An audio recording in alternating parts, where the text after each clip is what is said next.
Breaking today, another royal death.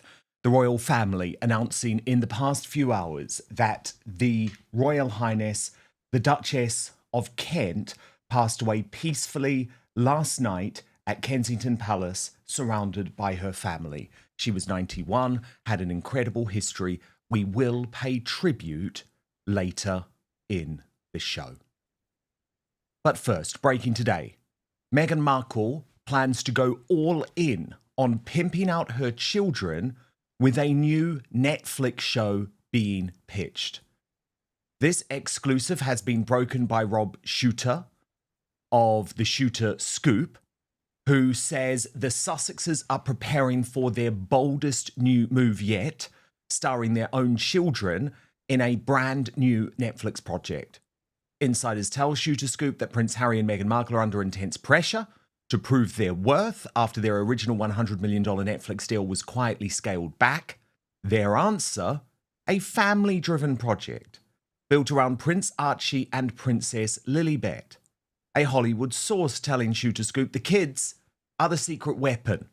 Netflix knows Meghan and Harry alone don't generate the same buzz anymore. Archie and Lili do. That's why this project is being designed around them. The strategy follows Meghan's recent Instagram post showing rare behind-the-scene glimpses of the children. Archie was photographed holding a clapperboard while Lili played peekaboo with crew members. That wasn't just cute family content, another source insists. It was a soft launch.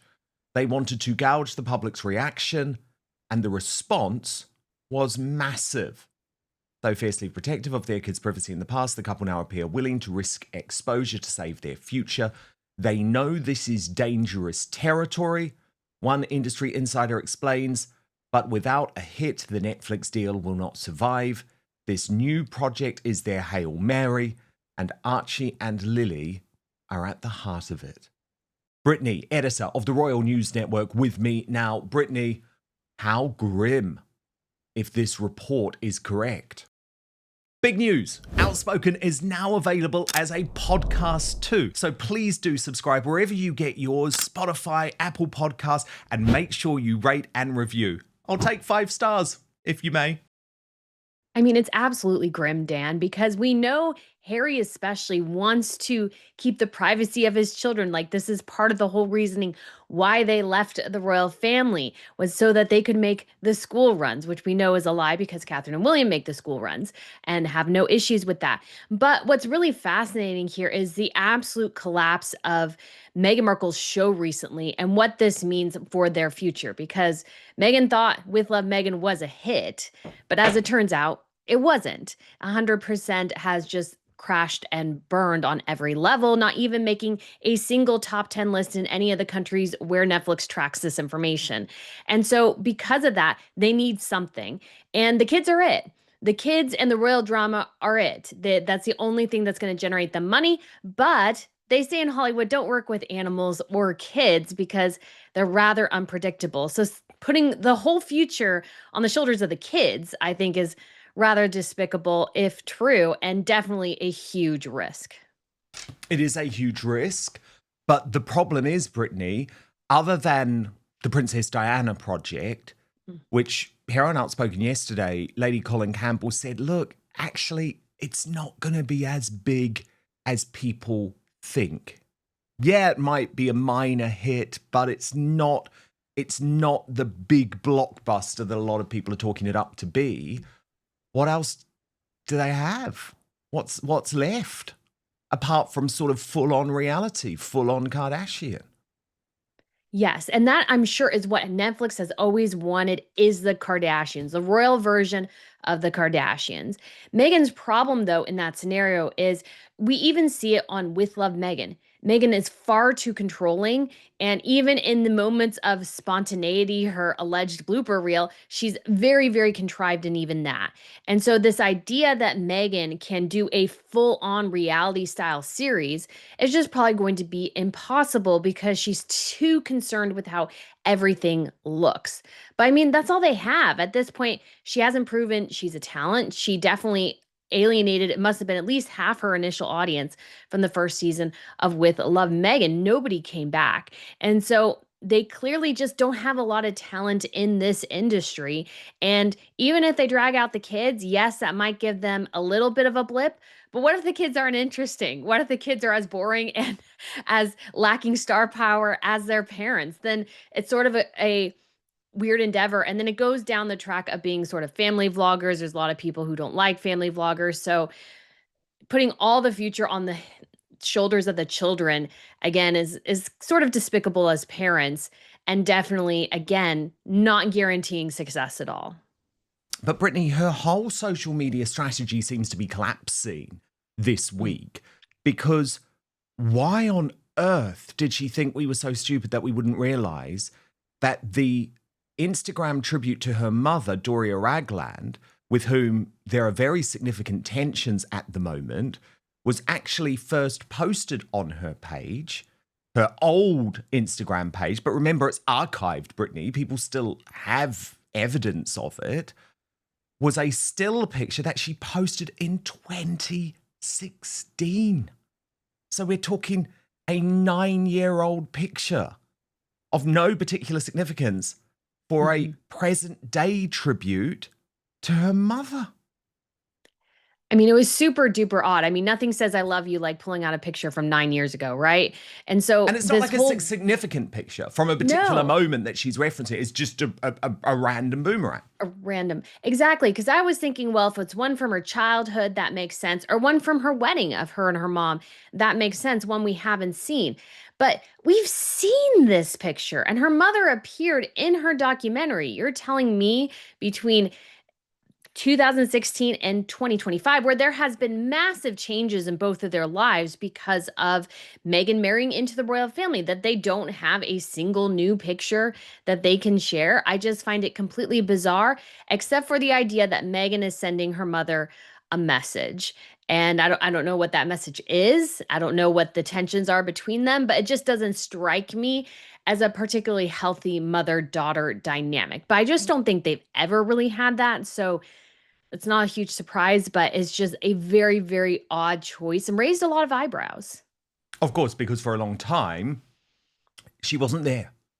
She wasn't there, Doria. She wasn't there for the bulk of Meghan's upbringing. And of course, the real relationship was with Thomas Markle, Meghan's very loyal father, who she decided to throw under a bus.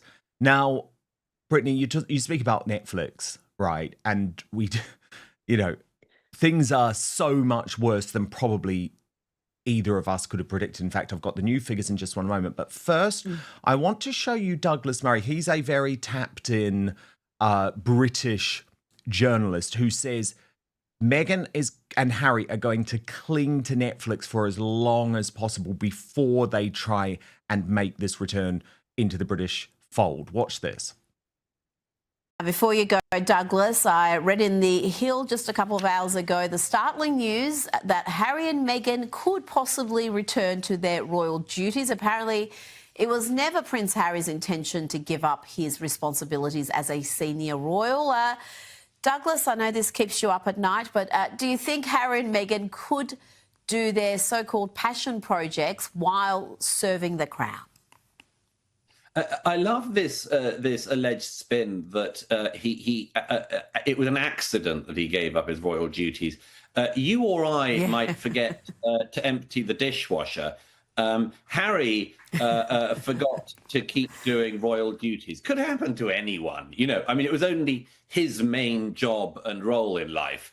So no, I don't particularly buy that. I suspect they will hold out in Montecito as long as they can, until the Netflix deals dry up further and the sales of Meghan's jam don't bring in sufficient funds. And at that point, they may try to make a re-entry. But I love this thing of just sort of forgetting about it. It's like, whoops, I left the country, insulted my family, and stopped doing any royal duties, but I didn't mean to. Brilliant. Only Harry and Meghan could do that. Absolutely. Douglas Murray, thank you so much for your time tonight. Brittany, do you agree with that take from Douglas? I mean, I do agree. I think Harry wants back in.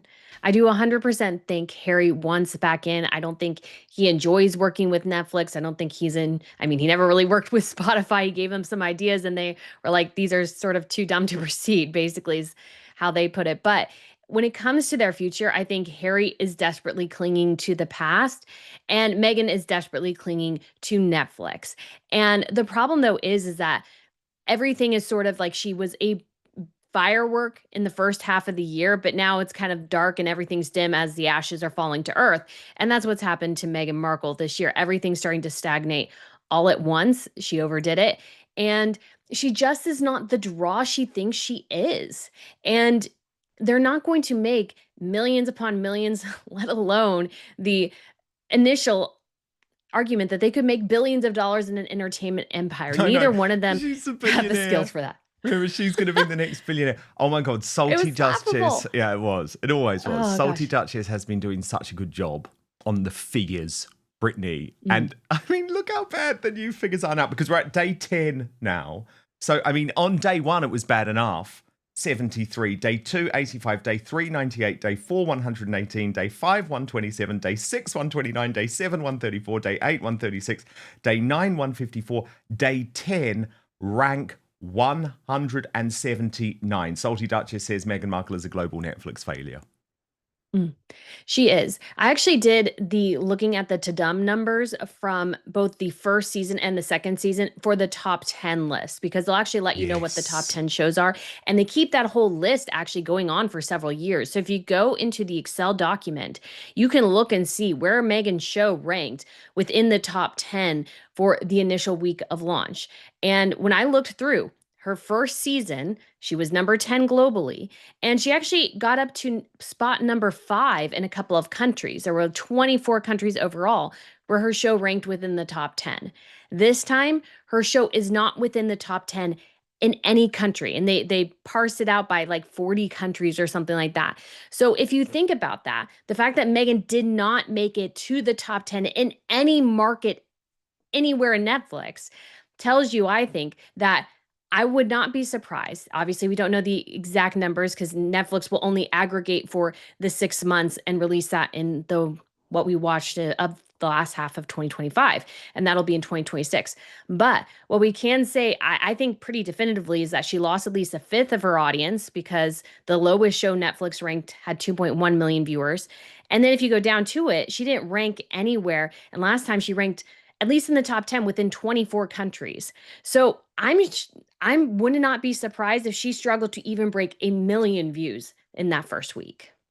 Indeed. And the thing is, Brittany, even though there were some moderate successes in terms of the hate watching when it came to series 1, remember, it was still overall considered a real flop, given the huge investment and the number of crew and the publicity, et cetera, et cetera. And this is not even close, as you say. And Brittany, I mean, I know you're always criticizing her social media strategy and the fact that everything comes too late, but we got it again this week because she decided to release a bloopers reel.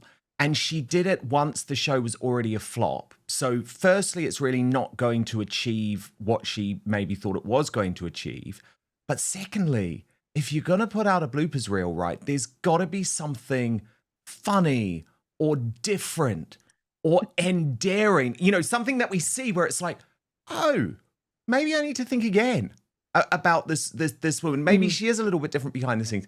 Unfortunately, what I believe we saw, and I'm going to play it to you and get your reaction, but what I thought we saw was someone who was brittle and very self-aware and certainly totally unable to poke fun at herself. Watch this. Whew, that's not pretty. That's not the shot. Girl, what is happening? There's an enormous crack along the entire side. Is this working? I don't look, and the pulp comes out of that side.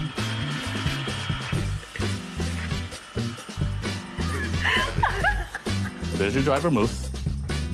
Oh, okay. A little overzealous, sorry. Oh, no, I still have some stomach in there. I'm just gonna add a little bit more apple because my ginger has decided not to be a backup singer. He's performing. We're not going for perfect, we're going for real. But first, the number one worst fruit for your waistline. Look, are you turning healthy fruits into highly unhealthy fruits without even realizing it? Fruit can be one of the healthiest things you can put into your body. But the majority of Americans are guilty of making this single mistake that can counteract all of the health benefits of fruit. Some fruits can help with occasional constipation, reduce bloating, and even help burn calories. Others can wreak havoc on your digestive system and energy levels. Now, I came across this viral presentation from world-renowned heart surgeon Dr. Stephen Gundry that showcases the 3 fruits to stop eating today. It was shocking. I had no idea. And after finding it out, I've stopped eating these 2. I'm going to put a link for you all to watch it because I want you all to gain this information. I think it's truly important, actually. You can go watch it right now at thehealthyfat.com/outspoken. That's thehealthyfat.com/outspoken. I've also linked it in the description box below this video too, or if you're watching on YouTube or Rumble, you can just click on the QR code on screen or hold up your phone, you go to the QR code, you know how it works.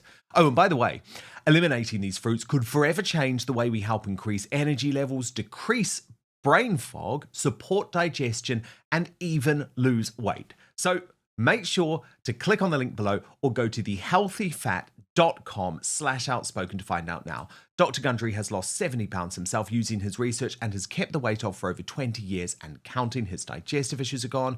His health is fantastic. He feels younger today than he did in his 40s. His video has been watched by over 20 million people to date. You can watch and learn more about it at thehealthyfat.com/outspoken. Just click on the link in the description box below this video. But now, back to the show. I mean, now the bloopers. Yeah, I mean, the only thing that's funny is how bad that is. Like, truly. I mean, I even checked my non-existent watch there for half a second because it is the most boring blooper reel I think I've ever seen. And in some of those situations where she's just the one situation, she's just giggling for no reason. It's like I feel like we need more buildup to understand why the giggles. And it just seems super contrived, even in her moments of trying not to be perfect. She's trying to be perfect in those non-perfect moments. And so it just reads as incredibly fake. And what's actually funny is I didn't plan this at all, but this week I released to my members on my channel a 20-minute thing of me attempting to start a video. And I was just like really struggling that day. And a lot of people said it was super funny because it was super real because I kept tripping over my words. I couldn't get it right. And I did it again and again and again to show the process. And people like blooper reels, but none of that was funny. None of it was interesting. It was all as fake and contrived as her show. And it came too little too late. Meghan needed to have a good social media strategy because Netflix was not going to promote this for her. They didn't put any money behind promotion for it because they knew it would fail. And Meghan could have risen to the occasion and come up with a fantastic social media strategy that did not rely on clips from her show, but relied on her taking videos at the time during production. Yeah. That's what she should have done and held them to release. That's what smart people do. Meghan is just not particularly smart. And she also just thinks that she doesn't have to work. Lazy because So lazy. Brittany, that's work. And it's work that she has to do rather than just like, oh, I've got a crew of 80 in my house. And obviously they're going to do all of this and they're going to make me look brilliant. She thought that was the way that it worked because that's maybe how it worked on Suits. You know, she was not responsible for the success of Suits at all. She turned up, she did her duty and she left. Well, she has totally misunderstood how this new world works. It's not a drama. You're selling yourself. And if you're going to sell yourself, because what we needed probably, you're right, was those little bits of behind the scenes when, you know, Prince Harry came on set and actually where was John Legend really sitting? And I mean, I still think it would have been pretty dull, but at least it could have been a little bit of insight. Brittany, what's going to annoy Meghan even more, though, is that Prince William's already getting very good reviews for his surprise appearance in the Eugene Levy new Apple show, Bucket List. Watch. Was getting drunk with Prince William on your bucket list? That's the bucket. That's the bucket. Now, I mean, this guy, what was the show he was in, Brittany? I can't remember the name. You know, the big Schitt's Netflix. Creek. Schitt's Creek, that's right. And This is a bit of a surprise.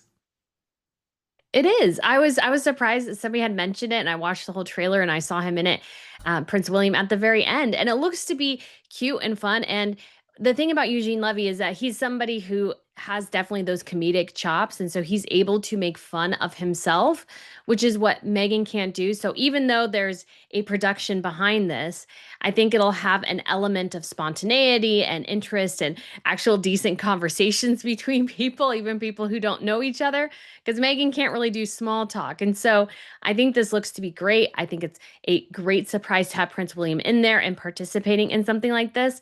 And I'm anxious to see what they end up doing together. If Eugene gets a little bit of a tour of Windsor Castle in a way we haven't seen before, that would always be fun. Yeah, I really want to see this now. I really want to see this. Yeah. I have to admit.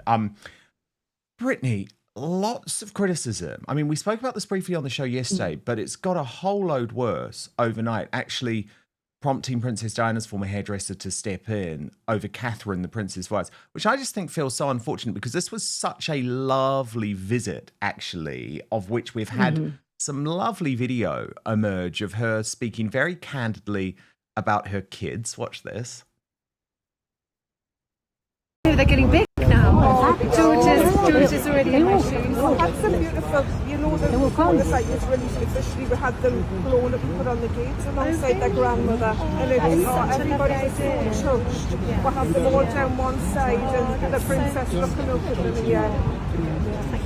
And we had lots of photos there as well at the gates of Kensington Palace of your children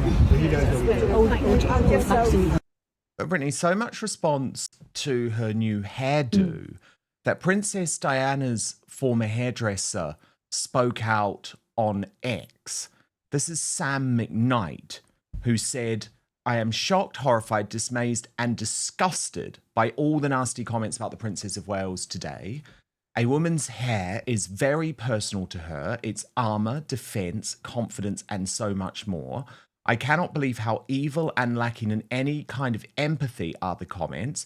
The majority made apparently by other women attacking a vulnerable other woman who has no choice by dint of who she married and the role she took on to bravely face the public. I'm sure she would rather be away from the public arena. She has brilliantly and quietly, unselfishly represented our country, the soft power we still have as a nation. Cancer affects individuals differently, but is life-changing for everyone. So FFS, leave her alone. Shame on you." Brittany, what do you make of this really negative response to Catherine's new hair, which I thought looked lovely? Yes, it's been interesting to see sort of the reaction for sure.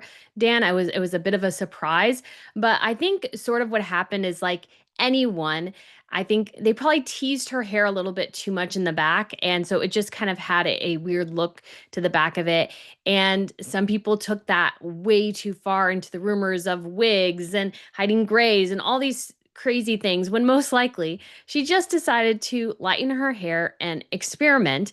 And sometimes, yeah, you need to adjust maybe the styling. It didn't quite work today. Nobody has sometimes a perfect hair day, even though Catherine's hair is absolutely lovely. And you can definitely see a change after the rain happened. Her hair sort of was lying a bit flatter, which is what we're more normally accustomed to. So I think in this instance, it's a much to do about nothing. It's a change, but we are women. I mean, at least I am a woman. We talk about hair. And so I was talking to my mom about it last night, and she was like, yeah, I'm not so sure about that. So it's just something naturally we do, but people sort of making these nasty insinuations about wigs and chemo and everything like that. It's just absolutely ridiculous. This is Catherine's hair. She just decided to lighten it, and maybe the styling wasn't quite right, and that's part of the reaction, but people need to get over it. Yeah, I am certainly not an expert in this field. I will admit that, but I thought she looked lovely.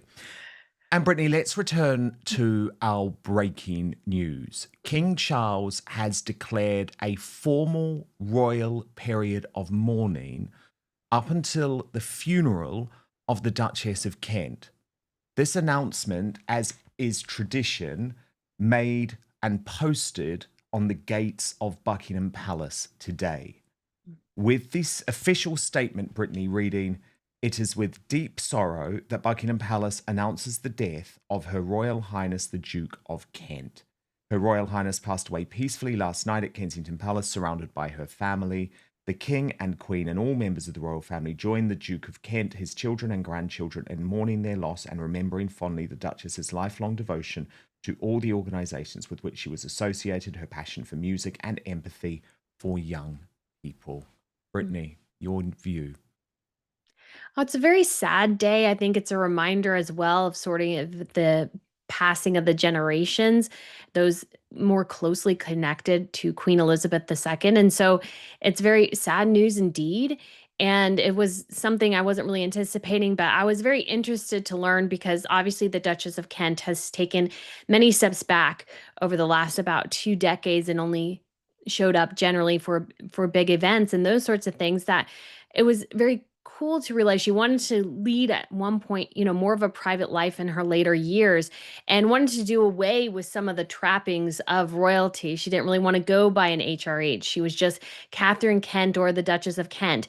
She didn't want a lot of pomp and ceremony around her. And I find that something to be greatly admired, especially considering where we're at now with Harry and Meghan, that she was able to lead that quiet life. She wanted to give piano lessons. She had such a passion for music. And so I find this to be very sad and obviously a reminder of obviously the frailty of the Duke of Kent as well, and just that passing of the generation more closely connected to Queen Elizabeth, her cousins. And so I just find this to be a sad way to start off a Friday, and just praying for her family as they mourn her loss. Yeah, the Duchess called herself a Yorkshire lass. She was described by the Daily Telegraph in 2022 as the original royal rebel with a cause. And of Elizabeth II's reaction to her decision to become a teacher, the Duchess once said in an interview, "The Queen said, yes, go and do it. So I did." And of course that meant, Brittany, that decision meant that she stopped using her HRH honorific in 2002. So perhaps a lesson there for some other royals who go off and choose to follow their passions. Very much so. There's a way to do it, isn't there? So very, very sad news. Royal mourning period, Brittany. Now, that means that we're not going to see the family carrying out their normal public engagements, doesn't it, until the end of the funeral, which is a bit of a shame, given that we've just had this break. Yes, because I've been noticing, of course, so many royals are getting back to work. Pretty much everybody takes August off or is very light in August. And so to have, potentially fewer engagements until the funeral, I mean, it is a bit of a bummer, I have to say. I mean, obviously, I understand the mourning process that must happen, and I think she deserves to be remembered as the wonderful servant of the people she was, and then when she led a more private life, that as well. But it's just, a little bit of like, oh, we're getting back to work, and then it's, oh no, we're not for a little bit. I don't think we have any idea when the funeral might be, and so we'll see when that happens. But yes, very sad Catholic indeed. funeral, because of course she converted. Brittany, this is interesting too. I mean, presumably the royal mourning period does not impact Prince Harry.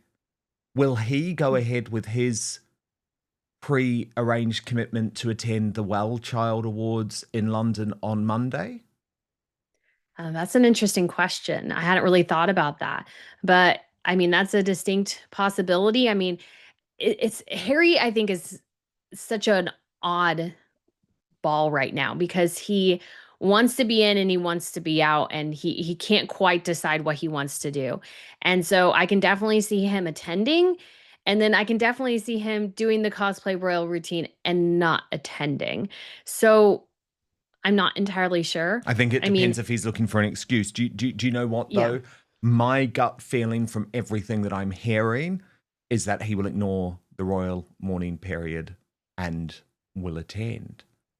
But of course, the funeral raises some questions too. I mean, it will be interesting to see which members of the royal family do attend. But of course, Brittany, no announcement as yet from the royal family at all in regards to the funeral plans. So look, we will watch this space and it will be interesting. But if Harry was looking for an excuse, to pull out, of course, this would be what he could use. But of course, rest in peace. And if you do want further access to the Royal Uncancelled After Show, we're going to go on talking for double the length of what you've just seen, including really looking into what's happening on Monday between King Charles and Prince Harry.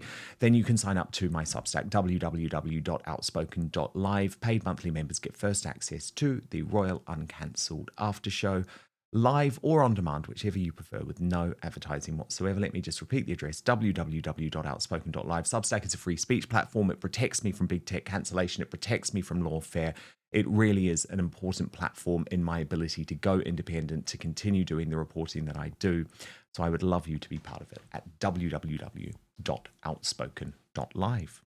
Thank you so much for watching Dan Wootton Outspoken. Please click on my face just to the bottom left to subscribe to this brand new independent news source and turn on the notification bell so you'll be alerted to our brand new live shows, uncancelled interviews, and special royal episodes. Outspoken is also now available as a podcast, so you can listen to the show every weekday on the go, wherever you are.